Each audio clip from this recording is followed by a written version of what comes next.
everybody. We're delighted to have you with us today. My name is Andy Gaines. I'm the Executive Director of Ashby Village. Ashby Village is a community-based nonprofit organization that hosts events like this. We connect people with one another, offering support and opportunities for meaningful engagement that enable us to age with a sense of belonging and dignity. Together, we in our community are transforming how we age in the East Bay. So grateful to have you. Today's event is a production of the Ashby Village Arts and Culture series. It began in 2017, offering food for thought for members in the broad community. We're drawing upon our members of our community, older adults, and people we have connection with who we believe will really inspire all of us. So thanks for joining us. I wanted you to know Ashby Village is doing great in this time of COVID, but we're more and more of our events are virtual. And while these events are free for anyone to attend, including our members, Ashby Village relies on donations in order to bring programs such as this to our members and friends. So I want to bring your attention to the chat box where we placed a link as a simple way for you to make a donation. You can just go to our website at any time if you don't have this link and just donate as a support for what we're doing. So thanks so much for that. Following the presentation and the conversation today, we'll have time for questions and answers. You can put your questions and comments in the chat box. And following the event, Sigrid Dusdorf, who is head of our events team, will be hosting the fielding and presenting your questions. So I'd like to now pass it over to Peter Sussman, who's an Ashby Village member and volunteer and husband of one of our co-founders. He's been with us since the get-go, and he'll introduce Diane and Daniel. Thanks, Peter. Take it away. Thanks, Cindy, and good afternoon. I'm the one introducing our speaker today because for me, this is personal. It started when my widowed elderly mother one day called to inform me that she had been vigorously pursued for the previous week by a man named Bernie. 1 week later, she called to say that Bernie had moved in and they later married. My stepfather was a quirky character who, moments after I was introduced to him in person, asked me what I had done that day to end nuclear war. He relished having me in his family primarily because I was a writer to whom he could send the stories his precocious young grandson had written. Bernie was exceptionally proud of his preteen grandson, and I subsequently became close to that grandson and his family who live in Palo Alto. Today, it is my privilege to introduce you to Daniel Mason, Bernie's grandson, and to do what my late in life stepfather devoutly wished, which is to spread the word about this enormously talented man whose books I have followed since his very first one, entitled, "And Grandpa Told Me About the Time He Went to Prison." That book doesn't even get a mention on Daniel's website, but his subsequent novels and stories have been internationally acclaimed, beginning with The Piano Tuner in 2002. Set in remote jungles of colonial India and Burma in 1886, The Piano Tuner was published when Daniel was 26 and was the basis later of an opera of the same name. It has been translated into 28 languages and has been compared with Joseph Conrad's Heart of Darkness. The Piano Tuner, like all of Daniel's writing, was elegantly written and meticulously researched with firsthand immersion in its exotic natural environment. Daniel's fiction takes place in different eras and in locations off the beaten track around the globe, often occasioned by obscure historical anecdotes. Two other well-received novels, A Far Country in 2007 and The Winter Soldier in 2018, followed. And then a book of short stories, A Registry of My Passage Upon the Earth, was published this past year. Copies of that book and probably most of his others are available at Pegasus and at Mrs. Dalloway's in the neighborhood where he used to live. Daniel's short stories and essays have appeared in The Atlantic, Harper's, Zoetrope, and Lapham's Quarterly. During and in between all this writing, Daniel traveled to untamed corners of the world and completed medical school at UCSF. He is now an assistant professor at Stanford and a practicing psychiatrist. His research and teaching specialties include climate change and mental health, the literature of psychosis, and the influence of history and culture on the practice of medicine. In 2014, Daniel was the recipient of a fellowship from the National Endowment for the Arts. He has also won the Northern California Book Award for Fiction and was the 2020 recipient of the Joyce Carol Oates Prize, presented by the Simpson Literary Project, a partnership of the UC Berkeley Department of English and the Lafayette Library and Learning Center Foundation. The Simpson Project fosters new literature and supports libraries, schools, readers, and writers of all generations, from beginners to established authors. Founding project chairman Joseph DePrisco has justified the mid-career prize that Daniel received by saying, "There are too damn many emerging writer prizes. What about emerged writers?" He said, 95% of publishers' catalogs are made up of writers in the middle of their careers. But unless you're J.K. Rowling or Stephen King, you're not on the bestseller lists. You need support. We are fortunate today to have Diane Del Signore interviewing Daniel. She's the executive director of the Simpson Literary Project. Diane has an MBA from Stanford and has served in managerial roles at Hewlett-Packard and other corporate and nonprofit organizations, including 10 years as executive director of a statewide nonprofit dedicated to sustainable agriculture, and she practices what she preaches. She's an urban farmer who raises goats, chickens, and rabbits. Diane has served on a number of nonprofit boards devoted to the arts, education, and community health. And with that, I turn it over to Diane and to Bernie's grandson, the fully emerged writer, Daniel Mason. Thank you, Peter. Such a nice introduction. It is a pleasure to be here this afternoon with members and guests of Ashby Village. And I am thrilled to be in conversation with Daniel Mason. I can illuminate a lot of what I was going to say because Peter, you did such a lovely job of introducing both the project and the prize and Daniel. So we selected Daniel from a distinguished set of authors. And at that point, when we were making when the jury was meeting and looking at all the authors a year ago, Daniel had most recently published The Winter Soldier. And for those of you who haven't, I'm just going to show up The Winter Soldier.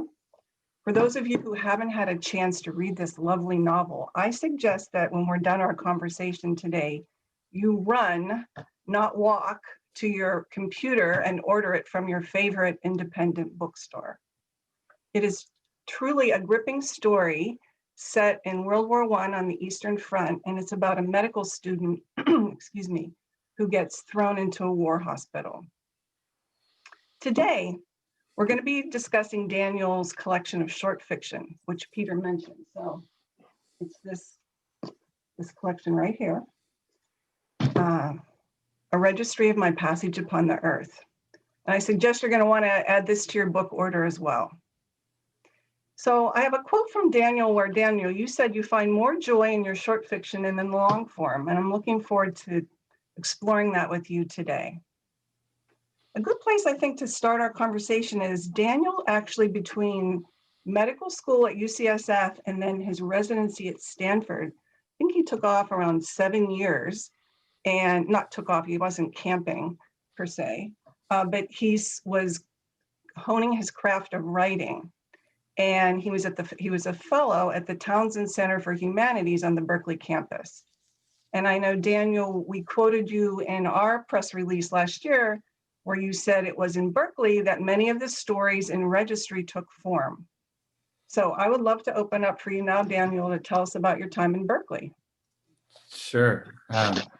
What a great question to start with. But let me just first thank Irene and Sigrid and Suya and Andy and you, Dan, for having me speak today, but then particularly Peter for that wonderful introduction. When Peter and his mom entered our family, I remember hearing in hushed tones of this near legendary writer and editor who is now a member of our family, a profession that I think at that time, I actually didn't really imagine that real people actually did. And so Peter was really a very early model for me in thinking that writing was a job that one could have in one's life. And I could say that one of my prized memories of sort of early publication was a photograph that was taken when the piano tuner was released, and I went to New York, and I'm sort of a native Californian, and of course New York, no matter how many times I visited, always felt like the true proverbial big city for me, and especially that's true for a writer, of course, because our editors and agents are there, and so sort of the New York reading is a kind of special event that's infused with a certain amount of nerves. At least it was for me. And so I had this event in Union Square. Very nervous about who would be coming and how I would sort of conduct myself. And I did the reading. Sort of nervously, fortunately, nothing too embarrassing happened. And when it came then for the line of people who wanted their book signed, very at the very front of the line with my editors and my agents waiting in line. Behind her was Peter's mom, who came up and very forcefully grabbed me by the head and planted an enormous kiss on my cheek. And so one of my cherished photographs is this occurring with the literati lined up behind her. So it's wonderful to be here on Zoom with you. And to talk about Berkeley. So I arrived in Berkeley, I think it was probably 2004. And I had graduated from medical school the year before, and piano tuner had come out while I was in medical school. And I had gone back and forth about whether or not I was gonna keep practicing or write. And I would sort of take off for blocks at a time to write, but then eventually graduation came, and I decided that I was in the middle of a far country, and I thought before I start residency, I'm going to see what it's like to actually be a writer and be able to devote myself to this a little bit more time than I had before, and so I didn't sort of know where a writer went in the world, but Berkeley presented itself, this sort of the land of the person with the laptop in their bag, wandering from cafe to library to spot in the woods, and I ended up. I think fortunately that step probably would have been a little bit overwhelming for me to take on my own, but I had a fellowship with the Townsend Center at Berkeley, both in the English department and then the Spanish and Portuguese department, because my book was set in Brazil, and I'd come to know faculty there, specifically Candace Slater, who was faculty there, and books I admired, and so I ended up coming to Berkeley for a couple of months for the Townsend Fellowship, maybe even just a month now. But then I think, like a lot of people who come to Berkeley, staying, and so then it ended up being for the next, I have to count, but I'm going to guess 6 or 7 years. I kind of haunted the streets around Ashby Avenue, around College Avenue, sort of walking back and forth between the cafes and spending much of my time writing there. Nice. So I think the best way for us to really get a sense of this collection is to dive into some of the stories. And the first one I'm going to suggest is, it's called The Second Doctor's Service. And the main character, Dr. Service, is afflicted with what we are led to believe is epilepsy. And interestingly, after he has a seizure, he develops this alternate personality. And then when he's embodying that person, he seems to be better at everything. He's a better lover. He's a better raconteur. He's a better hunter when he's out with his brother. And so I'm interested what to make of this, Daniel. I'm interested to hear you talk about it. And then I also asked Daniel if he'd read from the collection. So page 82. Sure. So I'll start with that. So yeah, like you mentioned, Diane, about half of these books were written in Berkeley, and I can even remember writing much of the second story. The Ecstasy of Alfred Russel Wallace, for instance, as I opened the table of contents here, was written at Cafe Roma. I think it's been a long time, so I don't want to mess up my cafes, but I believe Cafe Roma on Ashby and College, right? So sitting there, and Death of Pugilist, the first story, I primarily used as my source a series of old books about early 19th century boxing that at the time sort of astoundingly could be checked out from the UC Berkeley libraries. Since then, because I sort of have an affection for these stories, I wanted to see if I could buy myself my own copy of these books called like Pugilistica or the Fanciana, sort of a reference to the people who were interested in bare knuckle fighting. And I've gone on, I still have alerts on my email for these books when they show up on all used books websites. They're extraordinarily expensive, and yet somehow the Berkeley Library let me walk out the door with a number of these volumes, which I really actually couldn't even afford right now. So, but I can remember working in the stacks on that story, and a number of other ones here. Second Doctor Service I wrote once I'd become a psychiatrist, or I guess during my training becoming a psychiatrist. And it was inspired by some reading that I had done about this interest in the 19th century in people who suddenly changed. And of course, this was sort of before there were adequate tools to assess epilepsy, before there was a system of classification that described conditions like bipolar disorder. Epilepsy and bipolar being understood as two very different entities now. And yet, in the late 19th century, there wasn't a kind of clear division. And what was important was this phenomenon of the sudden change. Sleepwalking was another condition that was sort of thought of under this broader phenomenon of the person who underwent a sudden change. And there's a couple wonderful case reports in the medical literature from this time, one of which suggested a man who was not that changed during one of his seizures, and that then inspired and this story. So I'll read to you. You wanted on page 82, right? Just to the top of 83. Yes, that'd be great. Okay, so this is describing, the story begins, it's in the form of a letter to a medical, to a medical magazine, to a professional magazine, written by a doctor as a request to other members of the society for help, for explanation of what's going on with this new clinical situation that he finds himself in.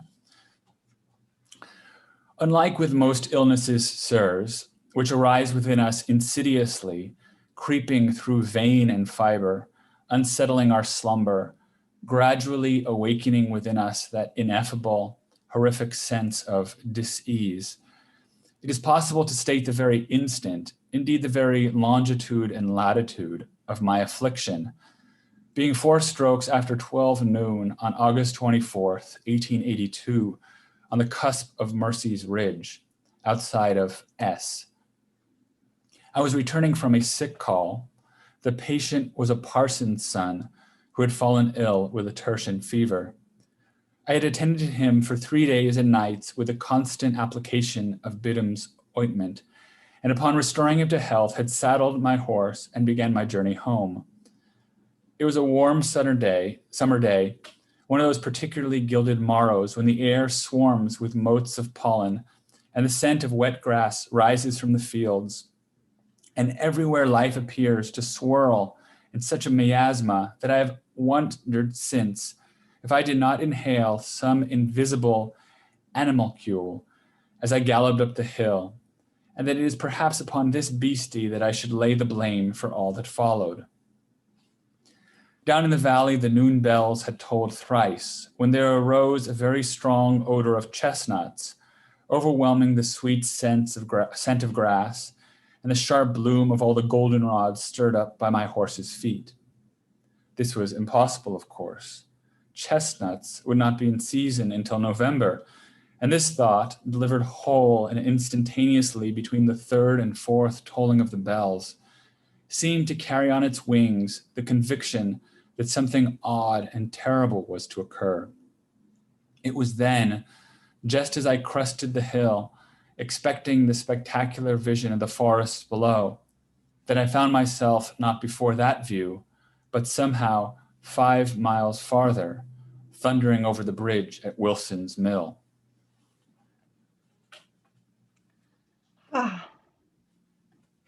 Thank you. So Daniel, also, would you be able to read the next paragraph? Oh, sure. Keep going. I picked up 3 words in the next paragraph I really want to talk about. Sure, no, sure. Thank you. We're on the bridge at Wilson's Mill. We are all accustomed, I believe, to the experience of traveling and drifting into distraction, only to arrive safely at our destination as if directed by some unseen hand. My first suspicion was that this was what had happened, and yet I also know it wasn't so. I had passed along this road 1,000 times, and not once had I failed to stop on its descent into that ancient forest of beech and linden, where the soft light filters down through the whispering leaves, and the air is filled with the gay tintinnabulation of the chickadees, and the odor of the mushrooms and mosses never fails to awaken in me a profound nostalgia for my childhood adventures amidst those cathedrals of fallen boughs. Nor, I knew, could I have fallen asleep, for the road is too perilous, with hanging limbs that can dispatch even the most alert traveler. Such is my reasoning in retrospect. At the time, it was a particular sensation that told me something was different, a feeling, unlike any other I had experienced, of complete nothingness, as if an ellipsis had occurred between the fields of goldenrod on Mercy's Ridge and the linden depths of the mill, as if time and distance had somehow folded upon themselves, or, to put it differently, as if I had simply ceased to be. So, that's so beautiful. So I was hoping to hear you talk about, I mean, these are some of the most beautiful sentences to me in the whole book. And the book is full of beautiful sentences. And I was hoping you might talk about your choice of ellipsis and folded in that last sentence. Oh, wow. So great questions. Great questions. And I have to say, if anyone was listening has friends who are writers, this kind of question to ask why one chose a word can really get you kind of an earful. So it's a wonderful question and one that we're rarely asked. So ellipsis. And it's funny, as I was reading the first paragraph, I kept on waiting for the word ellipsis because I had remembered that. And so in some ways, in thinking about word choice, I think my answer is sort of on 2 levels. So first of all, there are times when I'm writing and certain words present themselves and they go onto the page. It's probably less interesting answer to the question. And then it's more in retrospect when I'm reading over that I decide whether or not something belongs and why it might belong there.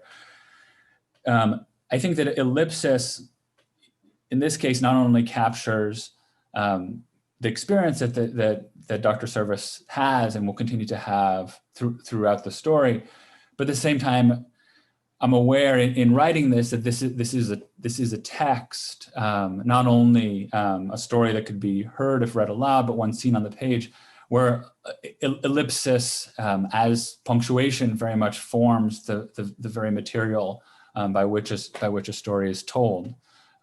It's part of the structure, and so eventually what happens in the story is that we anytime we write a character, there's ellipsis in their life, and it's sort of the power I think that the storyteller has.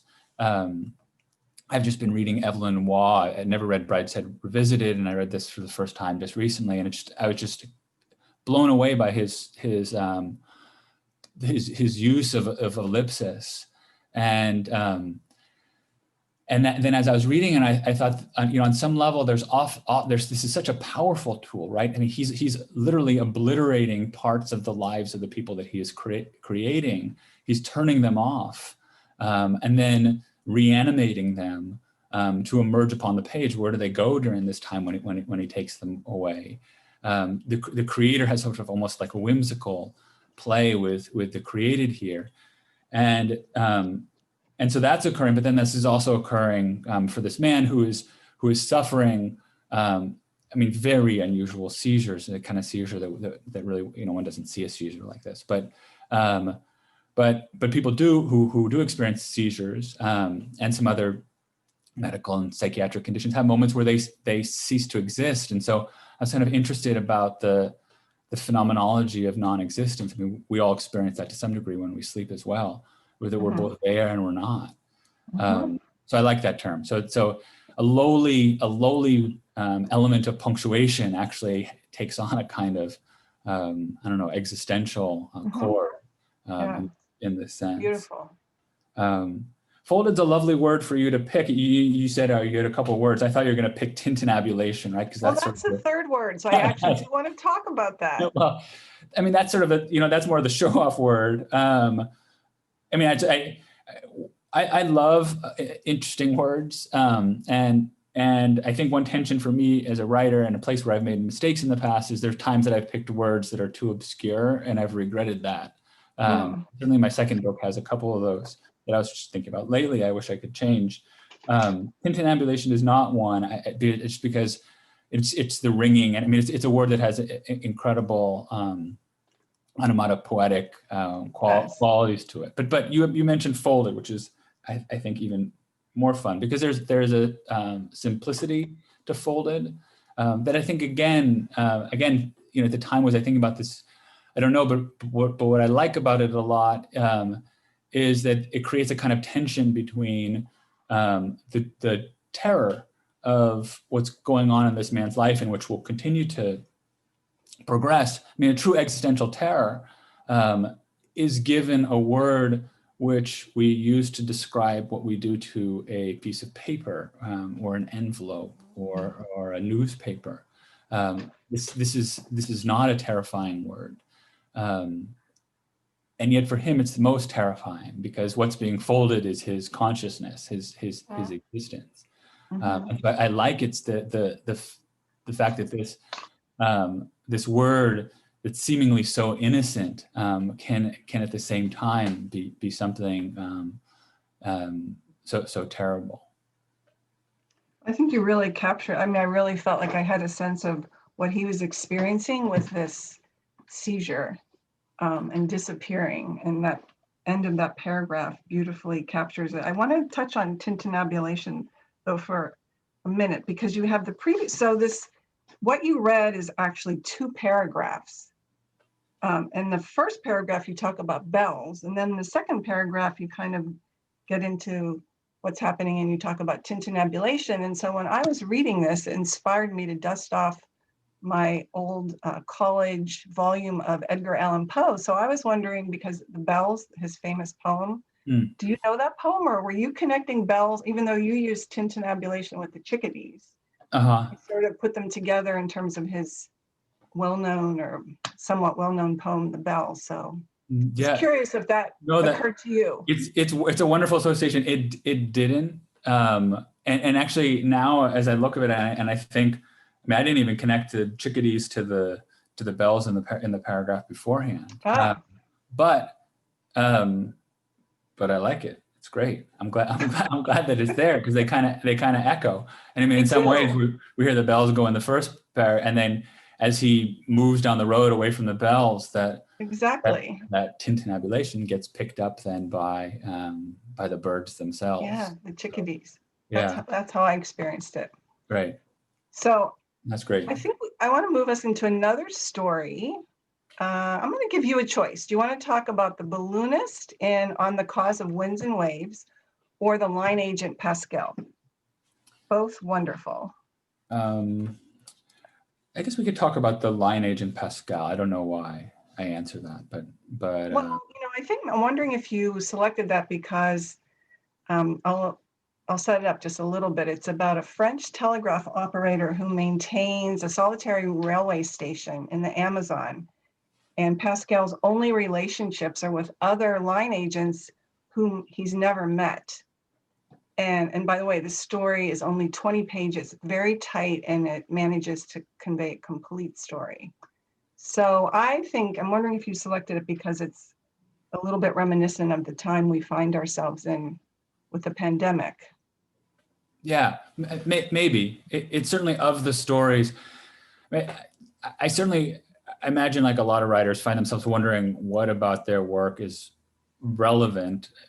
Here's a 19th century story about a doctor, like, what does that have to bear on what's going on in the world today? Here's a story about a telegraph operator in Amazon. What does that bear on the world today? And there are a couple stories that, as I wonder that question, there's a couple stories in the collection, I think, that do have more resonance for me, at least more resonance with the kind of content of the world today. And so this is a story that was originally inspired by a scene in Claude Lévi-Strauss's Tres Tropiques, in which he mentions in passing these men who work on a telegraph line that supports the railway through this very remote region of Brazil. And Brazil's already come up a couple times in this. My second book's based there. Even though it's not named, I spent a very important part of my life traveling there. I think that a lot of my love of the natural world comes from experiences that I had there. I have a very close friend who's a botanist who's there. So a number of the stories are sort of Brazil based. I was reading a lot about Brazil when I was writing these, and so I was struck by these images of these men so distant from each other. And I had come back from traveling with this friend on this boat that went up the Amazon. It was just an extraordinary experience, not just because of sort of the beauty of the natural world that we saw, but also because the experience of distance was something that I never had on that kind of level, that we would travel for days and before the next town would appear, and then more days until the next time appeared. And I actually found that the isolation was both wonderful, but began to feel claustrophobic. And so then I come and I read these stories about these men, and I think, how did they do it? Like, a lot of these stories are driven by this question, like, how do they do it? How can they be this person that they are?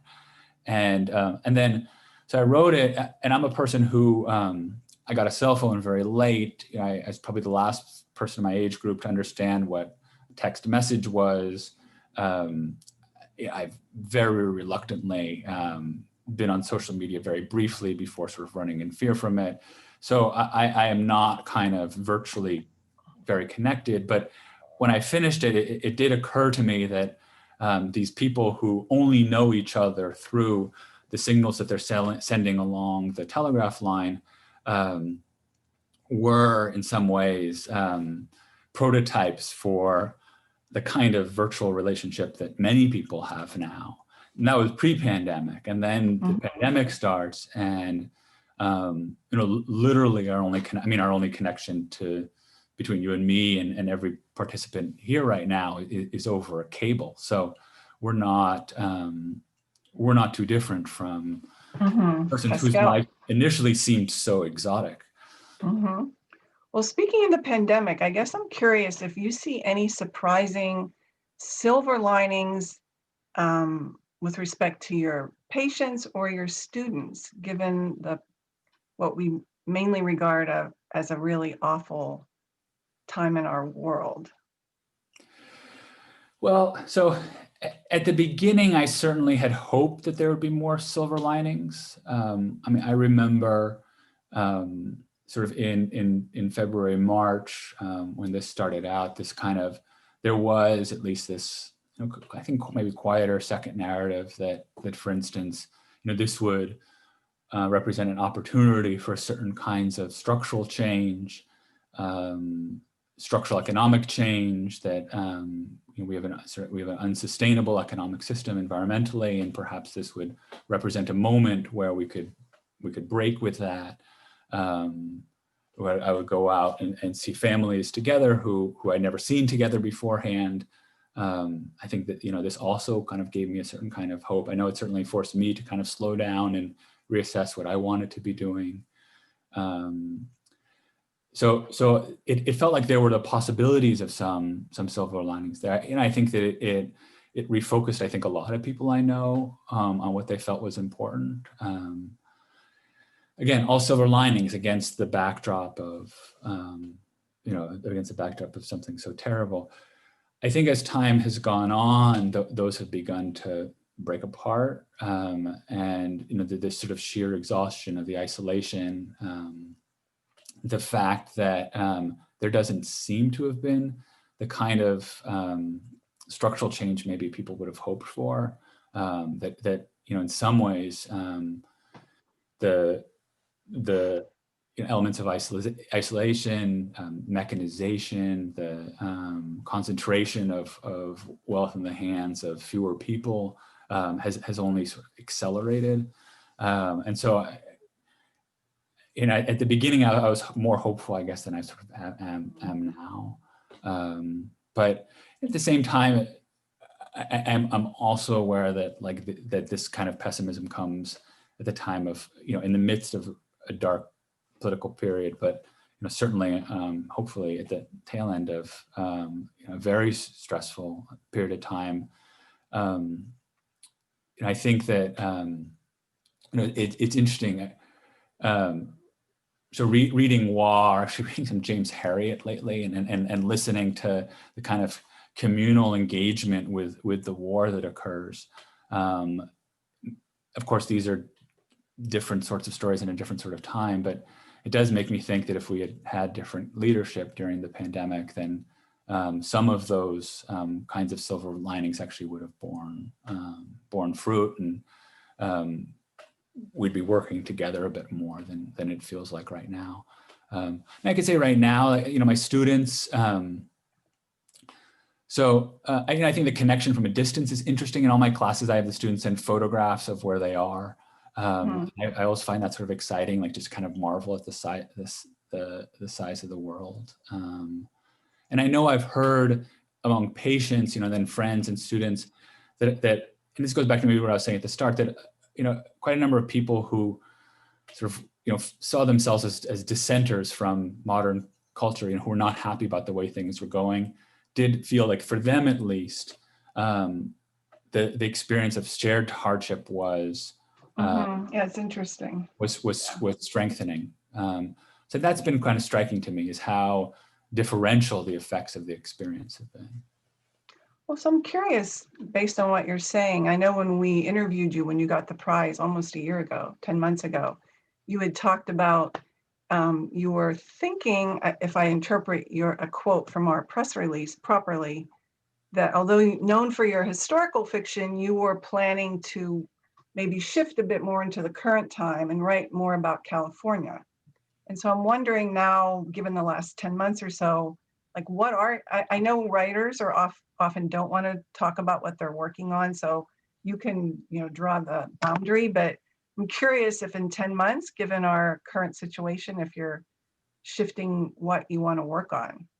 Sure. Well, so I just had a story coming. I don't know if it's been hit the presses yet. I think it has. So Zoetrope, which is this wonderful literary magazine published in the Bay Area that I've been publishing for a few years now. Who actually this line agent story that we began to talk about first came out in Zoetrope. So I just had a story come out in Zoetrope called The Wolves of Circassia, which is the story of a thrown together family during the pandemic. So I think that's probably the most modern story I've ever written. And it's one of a few. It's a moving target. So actually a couple of the stories I finished, then I put aside because life is what it is. And then I realized that either the history that I imagined might happen has come and happened, and so the story loses some tension, or it hasn't happened. So, but this story at least made it to the finish line. And so I think what's interesting, one of the more interesting aspects of all this is like the different kinds of social experience that the pandemic is creating. And so this is something that, I mean, continues to happen, but all of a sudden people are thrown together who hadn't expected to be thrown together. And it's like particularly true of families where older children are coming home and living with parents, couples who were not getting along all of a sudden find themselves in close quarters. And so the story is about an elderly couple who live out in Walnut Creek. The man has pretty advanced dementia, and he has a caretaker who is really sort of like a wonderful caretaker. And she's from Tonga, and actually based on kind of a wonderful caretaker that I know. And his son divorces from his wife and brings his grandson to live with the family out in Walnut Creek. And so they have this strange thrown together household.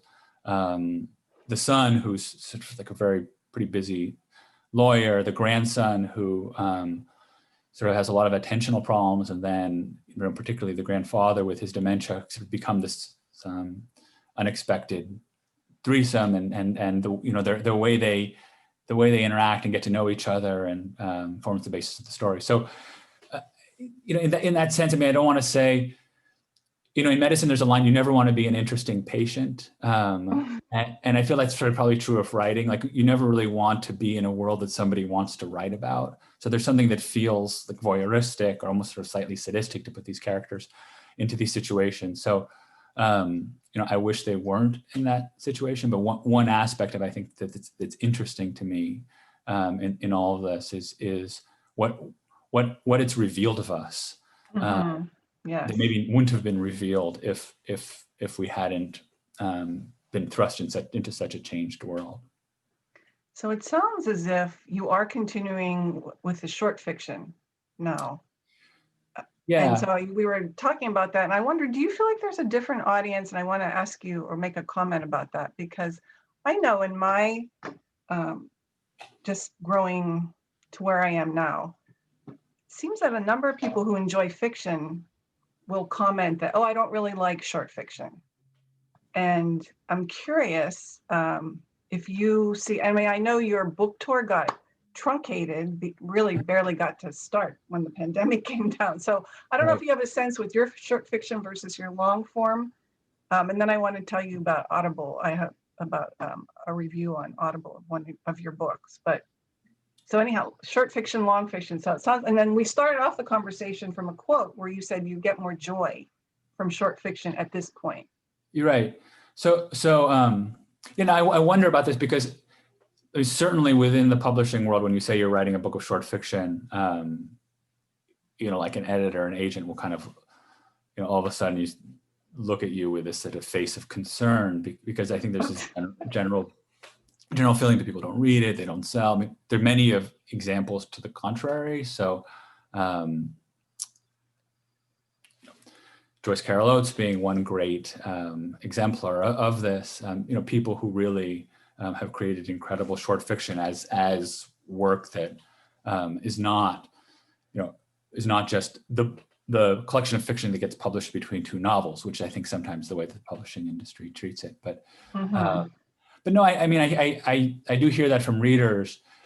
I love writing the short fiction, I think, because I think I'm fascinated by some of the weirder corners of the English language, or maybe experience, and it gives me a chance to explore in one book English from 19th century boxing magazines, or fake translations of French ballooning expeditions, or one of the stories at the end is based on what would possibly be embroideries of a man who's in a psychiatric asylum. And so it's hard to imagine sustaining that over the length of a novel. Mhm. And so, so the structure of the novel makes that kind of interest a little bit more difficult to kind of bear to fruition. So, that said, I guess since writing this, I've come to read short fiction a little bit differently. Like I used to always, there's a Best American, there was the, Oh, right. what was published in the New Yorker, or there was selected short fiction of so-and-so. So I'd pick it up and I'd read one or two of them. If I didn't like one when I started, I'd go pick another one. And after writing this, I've come to see these books of short fiction, something very different, that that one can actually attempt to tell a story over the arc of a number of stories, which hopefully build upon each other. And so I couldn't get away with calling this collection a novel. No one would let me do that. But I don't see the works as atomized. Like I have stories that were not placed here because they didn't belong, and the order that they occur in has sort of importance to me as well. So after doing that, I've come to read short fiction very differently. Like I read it from beginning to end, and I'll read a book of short fiction as opposed to collected stories or selected stories, because I've come to see them a little bit more as coherent projects. Yes, I want to bring in another angle. So I had the pleasure of also both first listening to your short story collection on Audible as I walked the neighborhood, and then I read them. And I think there are like 5 actors that read these 9 stories. Have you had a chance to listen to the Audible version or the audio version? I have, yeah. It was great. So they sent me voices, and they allowed me to be part of choosing who does the reading. And so they'd send me these voices, and so I get to listen to different people's take on what the story would sound like, which of course then becomes strange because I'm wondering, am I trying to find someone who's reading it like the way I imagined it, or am I trying to find someone who adds a performative aspect and actually creates something different? But yeah, no, well, I think they're wonderful.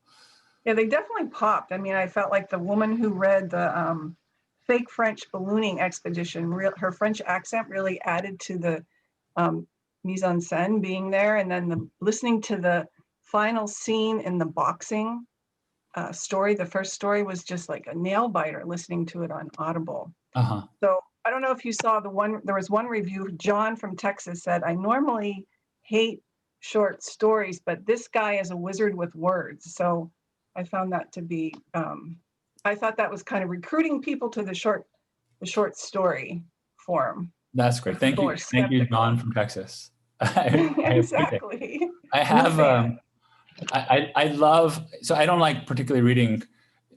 There probably exists some, superhuman writer who doesn't read their reviews. So I haven't met him yet. So I don't like reading them, but I love reading Amazon reviews. Just as a genre, I find them just hilarious. And I'll end up going down a rabbit hole, and it's just fascinating to see how people use the forum to register sort of broad objections to contemporary life. It's just this wonderful one. I mean, not wonderful for the writer who happens to have some of the dissents registered on their book, but I also love the empowerment. This is something that so with my students, I really tried to move away from, back in the olden days, we used to have check plus, check minuses. Right. And I wish we had that, but they make me, our computer system for grading makes me give numbers, and I can't stand giving numbers. And so I try to find a way around this, but in explaining this to my students, I take them to the Goodread page for Madame Bovary, where she's given Flaubert is given a 3.7.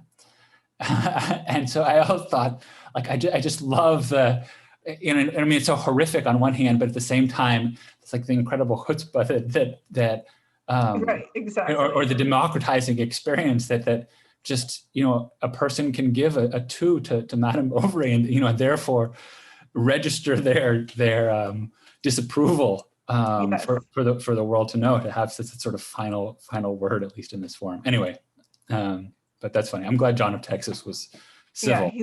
Yeah, you're a wizard.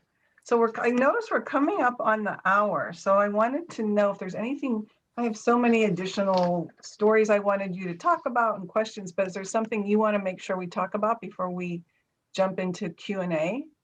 Is there a particular story or something about your class? There's so many topics.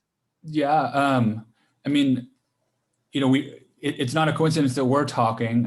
We haven't talked too much about the Joyce Carol Oates Prize or the Simpson Literary Project. I don't know if you want to talk about it at the end, or if you had a word to say, or if I can have a chance to speak about it. I felt like Peter did a great intro, so I really appreciate that. And I know I'll just make a comment or two. As he said, it was co-founded with UC Berkeley, the English department, which is considered by many to be the premier English department in the country.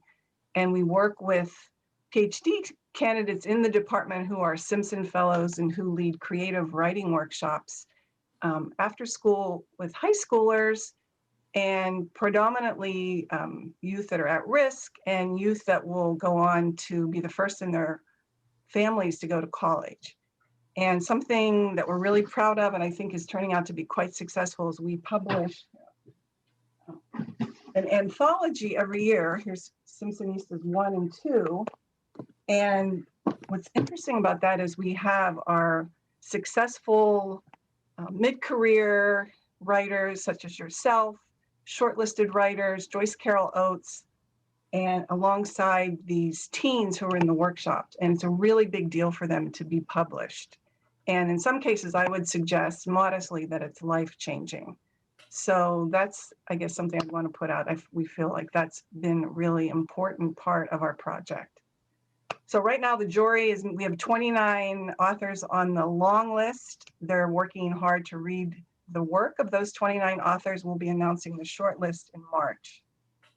Yeah. And it's been a pleasure working with you. And as you know, the way we sort on the author that we select is both literary talent and, of course, what's been published. And then also somebody who wants to interact with the community and do a residency where you would go to Berkeley and teach workshops, and then also teach workshops with the teens and be in lots of venues with people in the community. And we're just not sure how that's going to take form this spring with the vaccine situation. So I don't know. As you know, we're trying to figure out what will that residency look like with Daniel Mason. No, and I'll add that I think one of the pleasures of getting the honor is getting to know about the organization, and at the same time that's quite bittersweet because had it been another time, there's all this wonderful programming I think that regularly takes place in the community each year. So yes, but you know, that's of many things that have been changed because of yes, exactly. So here we are in Zoom. So Siggy, should we turn it over to you? I mean, actually, first of all, thank you very much so far for this really wonderful conversation that the two of you had. It was really fun. I mean, it was interesting, it was fun. And I mean, I actually just started to read this collection, you know, your book, Daniel, and I can't wait to continue now. I mean, it's even more interesting now for me to continue to read it. But we have actually right now, we don't really have question. I mean, we have one question here from Teresa. She asks, your reading of the doctor's experience sounded very much like a dissociative experience. Did you have that in mind when you wrote the passage? Right. So that's a great question. So dissociation would be another one of those sudden change conditions. And I think that, so what just fascinated me, and you know, it's possible, I don't know if the person who asked the question has a medical background or psychological background, but it fascinates me to think about this time in medicine, which really is not so long ago, when, you know, really we know very little about what were seeing. And I mean, I think back at some of the oldest forms of books on medical classification, where, for instance, rabies is classified next to anorexia nervosa, because in rabies, a person can't swallow water, so there's a kind of hydrophobia that's described. And so you can sort of understand that if you're going to classify these illnesses based on, the fundamental element of this condition is that the person is refusing water, is refusing food, maybe we should be thinking of them as somehow related or neighborly. Again, not necessarily thinking about what causes them, because that the creators of that classification system weren't concerned with that, but nevertheless, purely based on appearances, if we step back from our classification system down the way, and we break down diseases into different kinds of categories, just on the surface, a lot of things look pretty similar. So dissociation, certain kinds of seizures, a psychiatric condition like bipolar disorder, and particularly sort of severe cycling bipolar disorder. There are different kinds of dissociation, which the late 19th century was really, really fascinated with. All of this, say to the uninitiated, looks very similar, and I actually think that there's a lot of wisdom in that uninitiated perspective. So I was very much thinking about it. The doctor doesn't know what's going on, and in the story, he goes through what in medicine we would call a differential, the possible conditions that it could be. He says, I've heard of conditions like this, but none exactly like this. How could this actually be that when I disappear, someone else appears sort of in my place and carries on their own. So long answer to your question. Dissociation certainly would have been a concern. I think there is one question that actually also refers back to this first question. Sally Ann says, it reminds me of Oliver Sacks' hallucinations. Any response? Yeah, so I think that, it's different. I wonder, for instance, I wonder about this all the time, what the role of fiction has in talking about any of these experiences. So there certainly are definitive medical explorations of a lot of these experiences. And so I'm asking myself constantly, like, why fiction? What would fiction do here? And what would fiction add? And of course, there's the risk here. I'm presenting something as experience, which doesn't actually really happen that way. But I think a reader understands that. And I have the disclaimer that it's fiction at the start of the book, of course. But I think that my concern, which is probably, I'd say probably different from Sacks. I certainly haven't read all of Sacks, but my concern in writing fiction is much less sort of what happens, but what the experience in the inner life of the person who experiences that is like. And so this is an invented condition that the story explains, but my concern is, what would it be like for this person? And I think by extension, I hope that, in essence, this is a story about a person who has an illness that's not recognized by other people. That's a universal condition. That's far from something that's isolated into my story. Somebody who notices that they're changing and other people like the change, but they don't like the change. Again, something that extends beyond the bounds of the story.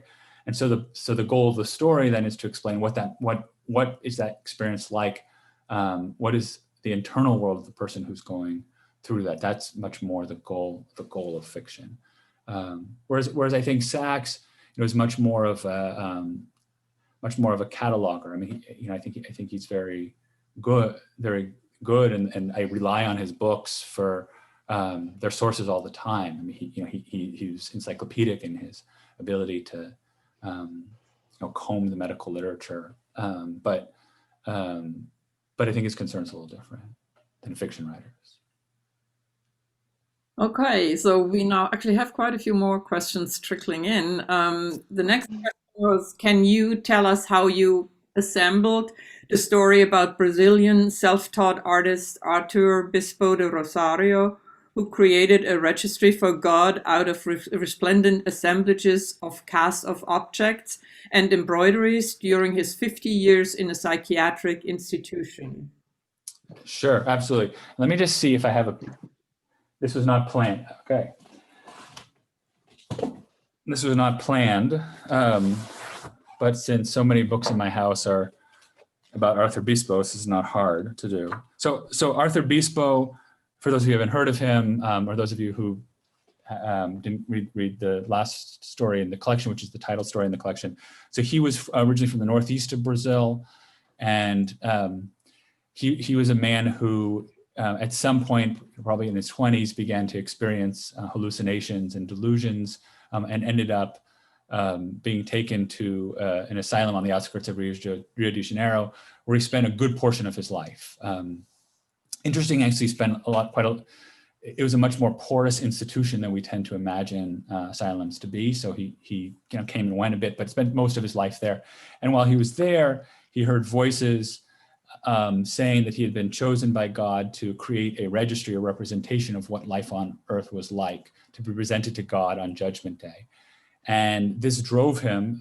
He was never had any formal artistic training, but drove him to create over 1,000 pieces of either collage or embroideries that were intended to represent to God on Judgment Day what life was like, or what Bispo's experience had been like. And so some of these, I don't know how one can see.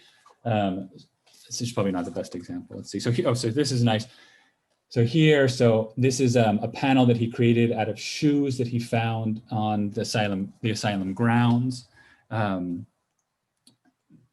Here's sort of car parts that he's found on asylum grounds. So he's many of these, and then a lot of them involved embroidery. So here's a little merry-go-round that he created. This is all embroidered. And then there are these amazing sheets. So he was so driven by his mission that these are very small, so it's hard to see them, but essentially what they are is there's hospital bed sheets. You can still see on the bed sheets the name of the asylum stamped on the bed sheets. And he de-threaded his clothing, and he embroidered these incredible scenes. He probably learned embroidery from from someone in his family, probably a female member of his family in the Northeast where he was from before he went to Rio. So I guess the question was about the genesis of this story. When I was traveling around in Brazil, I happened to find myself in his hometown, this tiny little town called Japaratuba, in the state of Sergipe, and wandered into the cultural center there, which was just a room. And I don't even remember if they had other objects, but they had a poster of Bispo, who is a very striking man. He wore, let's see if I can find a picture of him. He wore this incredible outfit that he'd embroidered himself. And he reminded me a bit of a patient who I really loved back in San Francisco, a guy who had created a suit out of traffic signals that he had sort of picked off the street. He had this incredible outfit. And so I was, it caught my eye, and then I began reading about him. And I think at the time, I was drawn to not just his fantastic story, but also this idea that here is somebody whose experience is profoundly different from mine.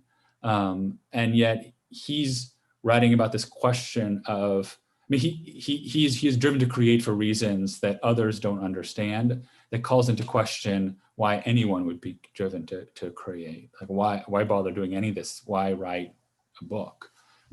If not to kind of, well, lots of reasons, but one of them might be if not to create some kind of registry of one's own experiences. So his voice felt like a wonderful way, I think, to explore those kinds of questions that I've been thinking about then. I really encourage anyone just to Google Arthur Bispo, because you can spend hours looking at his work.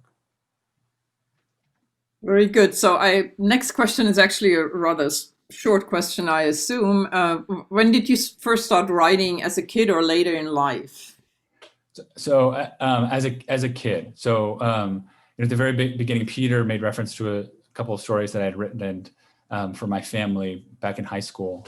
But I think even earlier than that, I wrote what wasn't called fan fiction then, but probably would call fan fiction now. Stories with Star Wars characters, that kind of. Actually, Peter would like to know, I'd like to hear Daniel discuss the choice of topics for his novels and why, of all possible topics, he zeroed in on those. Well, so I wish I knew.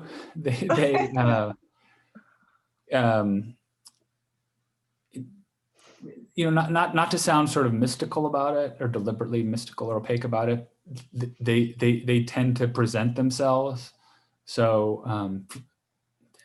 there are many times that I want to write about something, I tend to write about something, but something else is what is the voice that comes into my mind when I'm walking or falling asleep or just thinking, and so there's a certain kind of demand that at least now I've kind of come to recognize as being more necessary when sort of summoning up the energy and I guess the courage to embark on any of these projects which take so much time. Like there has to it has to want to do it as opposed to my the many things that I'd like to write.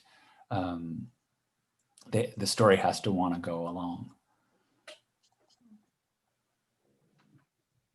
Okay, so well, the next question is it has a couple of parts. So, any thoughts about how our human nervous systems and hearts are being changed by the ways children are grown up now?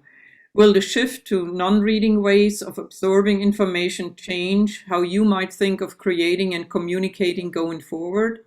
How keep bringing the past literary production into living forward into new generations?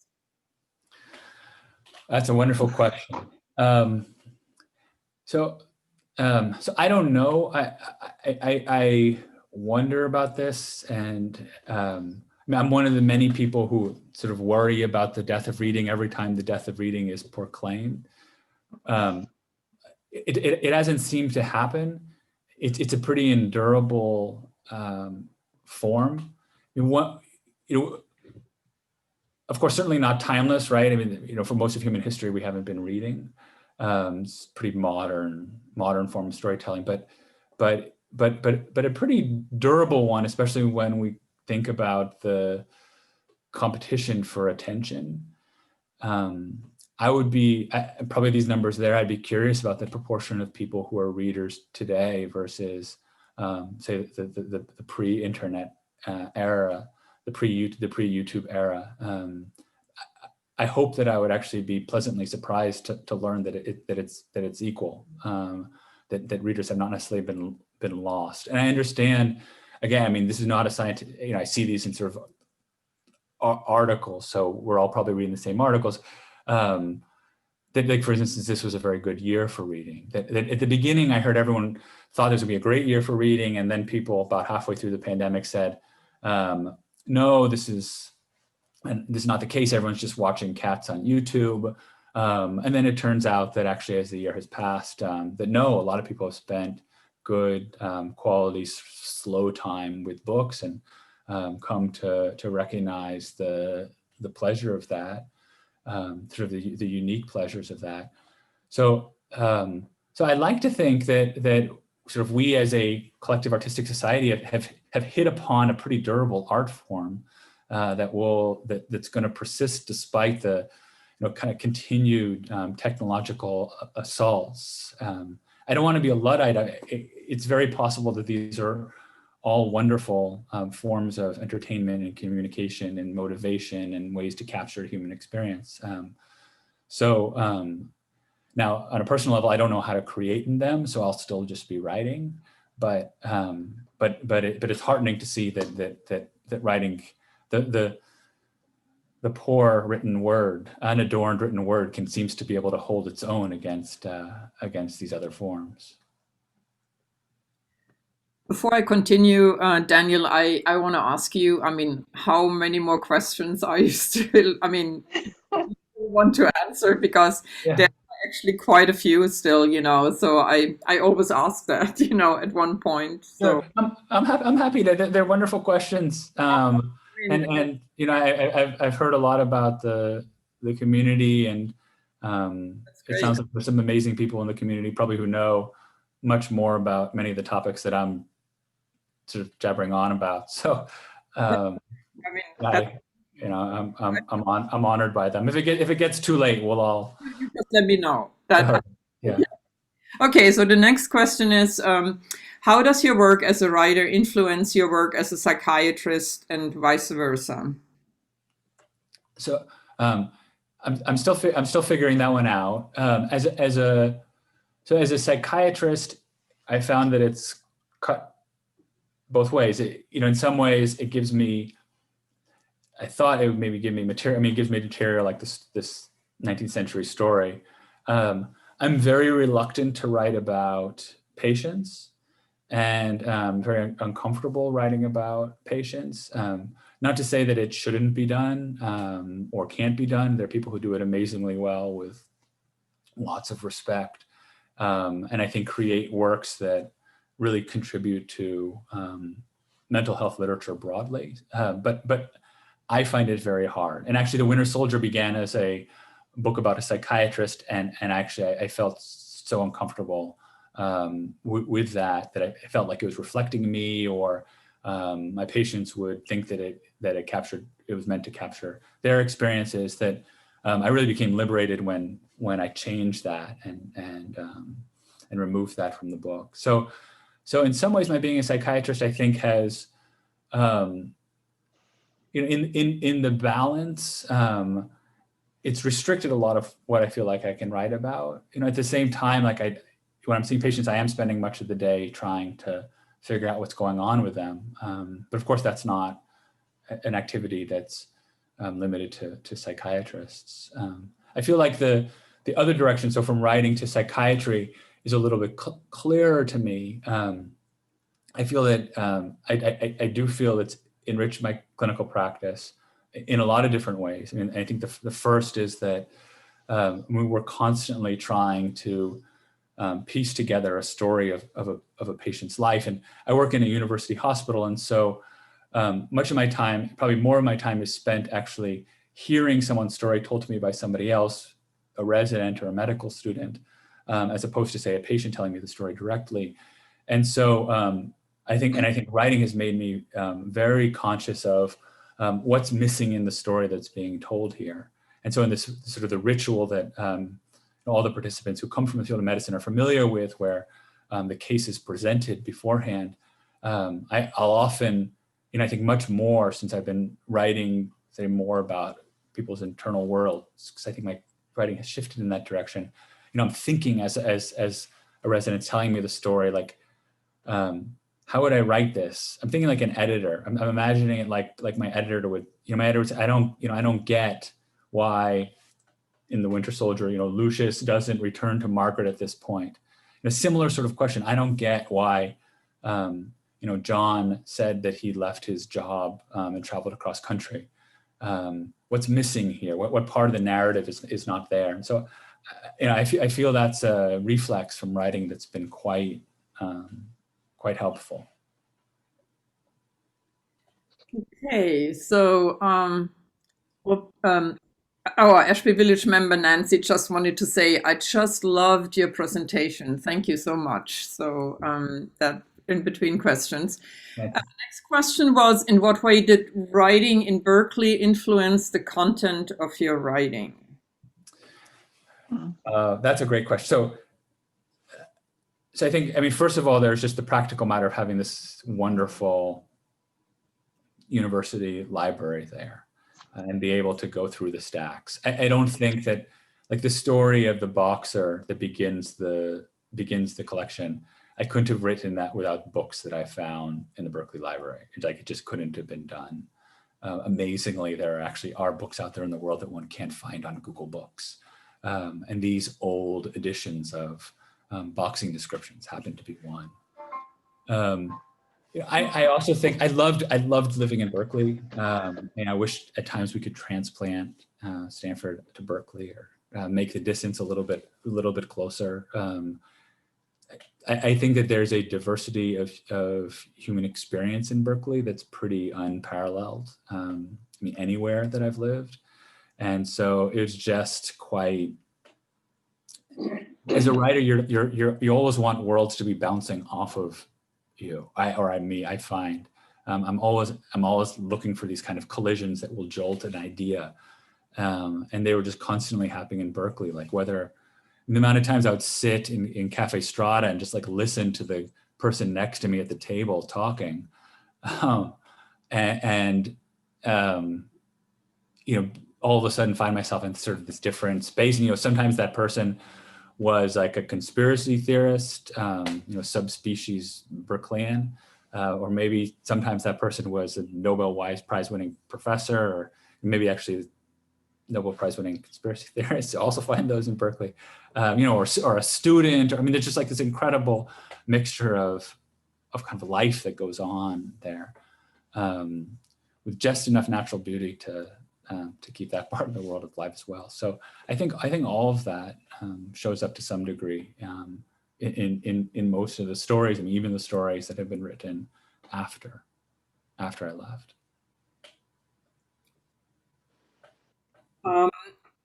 Daniel, can you talk about the time you spent living in Burma and how the piano tuner comes out of that experience? Sure. So this is a long time ago. In college, I had studied a certain kind of malaria infection, and I had gotten a scholarship after I graduated to live in Thailand for a year and work at a university there. And while I was there, it turned out that a lot of so Thailand then actually had much less malaria in the center of Thailand than on the Thai-Burmese border. The mosquito that carries it tends not to like dirty water. So I ended up working on the border, primarily with Burmese doctors and Burmese patients. And then after that, went back and did another research project actually in Burma itself. And so this was over, I guess, the course of 2 years. I spent about a year, maybe a year and a summer there. And then I come back, and this was the first time, not the first time I'd been abroad, but certainly the first time that I had been outside of the Americas or Western Europe. And I was 24 and quite struck by the experience, and really felt then, once I had returned to the West, thinking about how sort of many even basic interactions that I was having were just strikingly different than those that I'd had over the course of the past year. And so I began to write first in first person, but I've always been very uncomfortable in the first person, unless it's like this imagined first person, like in the short story that I read from. And so I sort of quickly switched it to third person, and then I felt like contemporary America was not so interesting. Would it be possible to find another place to set this? And really, what I was thinking about, sort of the kind of deeper theme that I was interested in is this experience of finding oneself in a place so profoundly different from one's first home. And the colonial experience, I think, offered a grand setting for that, with all its complexities, and so it became rather quickly a story about a colonial Englishman traveling to more or less the same places. Okay, I think, Daniel, we have 2 more questions left. Sure. So one is, Daniel, you spoke briefly about knowing you wanting to be a writer when you were quite young. Who encouraged you along the way to continue writing? Teachers, other kids who also like to write? When did you know you had to write? Certainly my parents, and then teachers, family members like my grandfather, adopted family members like Peter. I mean, people who made it known that this was something that somebody could do. I think that the first like real impulse to do it, in the sense that I could write something more than a very short work, was really when I was in medical school, and this gap then opened up between these two experiences, and I think that the writing offered a chance to bridge that. I didn't have anybody to talk about my year with, and in some ways the book began as a way to talk about it. So, but the act of writing was something that various folks along the way supported. Okay, so in fact, that was the last. No, one more question I have here. Okay, I was wanting to know the name of the story that was mentioned by, I want to say it was Peter doing the introduction. I really would like to know the name of that early story that Daniel wrote about his father, as I recall. So yeah, it's something like my grandpa told me about the time he went to prison. So this is actually not the grandfather who married Peter's mom, but the other side of the family. And he went to prison not because he was a criminal, but because he was, context probably important, but because he was captured by Russians during World War II. So that kind of prison. So there's one comment, and I think that's a wonderful comment to finish the Q&A. Reading and movies get us through this day after day. Gotta go now, but this was great. I have to get your books. Thank you, your book. Thank you so much. So I think that's a nice way to finish the Q&A. And again, thank you very much, Daniel and Diane, of course. And now I give it back to Irene. Okay. Thank you, Sigrid. Hello, everybody. Hi, Daniel. Hello, Diane. And thank you so much for sharing your afternoon with us. We've been looking forward to this. There are many people in our community that you're fans, Daniel. And it was great to learn more about the Simpson Literary Project. So quite a wonderful afternoon. And everything that we look for at ANC, the Arts and Culture Group, to present.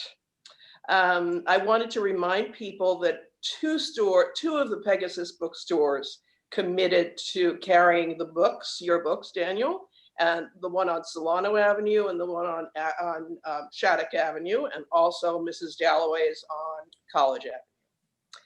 And to give people a little bit of information about what we can look forward to for the next arts and culture presentation, on April 18th, Jonathan Simon, who is an associate dean and UC Berkeley at UC Berkeley School of Law, and a writer, is going to be talking to us about issues of his interest, and those are about crime and justice and mass incarceration in this country. So again, thank you so much, both of you, and enjoyed the afternoon, and I'm sure we're going to hear more about that tomorrow as we make our way through our day. And thanks from the members of the Arts and Culture Group. There are 5 of us that put together these presentations, and it is our pleasure to welcome our members and the community to these presentations. So have a wonderful rest of the afternoon, and thanks for being here. Okay. Thanks, Daniel. Thanks, Diane. Thanks so much, Irene. Thank you, Diane. Thanks, everybody.